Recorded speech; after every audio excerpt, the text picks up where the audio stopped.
The starship emerged from hyperspace, a monstrous silhouette against the infinite expanse. It was an invidious dreadnought, a harbinger of doom. It had been decades since the invidious empire, a ruthless, technologically superior force, had been driven back. Earth had enjoyed a hard-won peace. This peace was shattered. The dreadnought was not alone. Behind it, space shimmered and twisted as an entire armada materialized. Thousands of warships, bristling with weaponry, filled the void. The invidious had returned, their hunger for conquest reignited. This time they sought to crush humanity once and for all.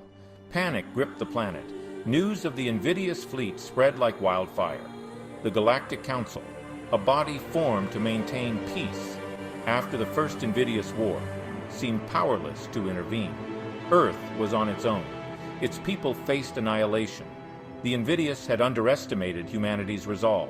Decades of rebuilding had forged a new generation, hardened by the sacrifices of their ancestors. They would not surrender their freedom without a fight. The Earth Defense Fleet mobilized, their ships bristling with advanced weaponry, ready to meet the enemy head on.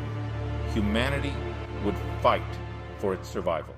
At the heart of the Earth Defense Fleet was Admiral Jameson, a grizzled veteran of the First Invidious War. He carried the scars of past battles and the weight of responsibility for billions of lives upon his shoulders. He knew the odds were stacked against them. The invidious fleet was vast and powerful. Captains, we stand on the brink of annihilation, but we also stand on the brink of greatness. Our courage, our sacrifice, our unwavering spirit, these are our weapons. We fight for our families, our homes, our very existence. Remember what we are protecting. His words resonated with the assembled officers, steeling their resolve. Across the void, the invidious fleet advanced, an unstoppable tide of metal and energy. Their ships pulsed with an eerie, malevolent light. They were not simply conquerors, they were destroyers. Their goal was not subjugation, it was eradication. They intended to wipe humanity from existence. As the final hours ticked away, a sense of grim determination settled over the Earth Defense Fleet. They were outgunned and outnumbered, but they were not outmatched. They had the spirit of defiance, the fire of a cornered animal. They would fight with every ounce of their strength. They would make the invidious pay dearly for every inch of space.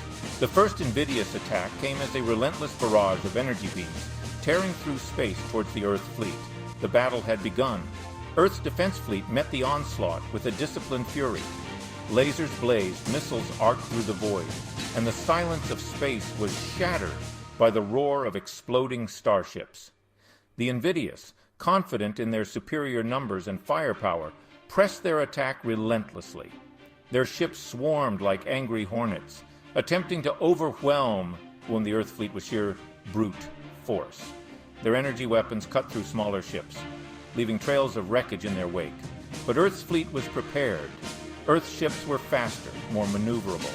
They relied on hit-and-run tactics, exploiting gaps in the invidious formations, striking hard and disappearing before the enemy could react.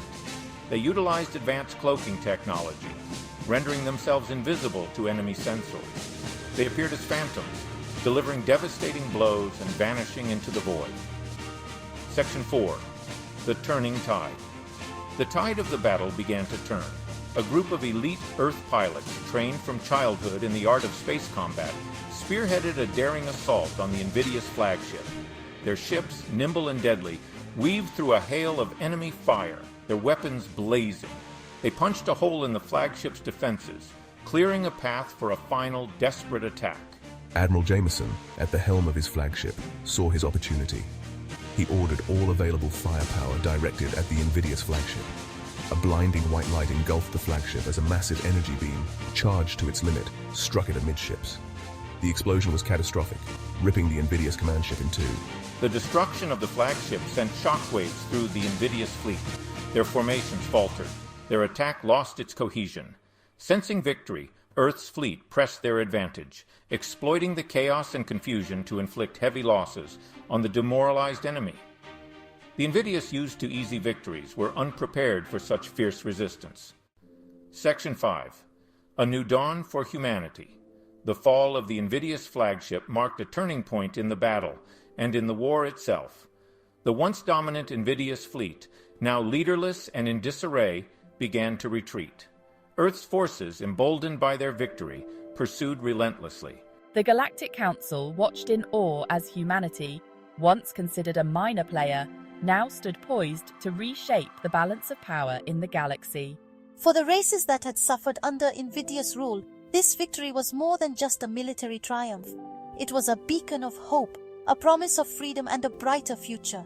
With the invidious fleet in full retreat, Earth and its allies began the arduous task of rebuilding.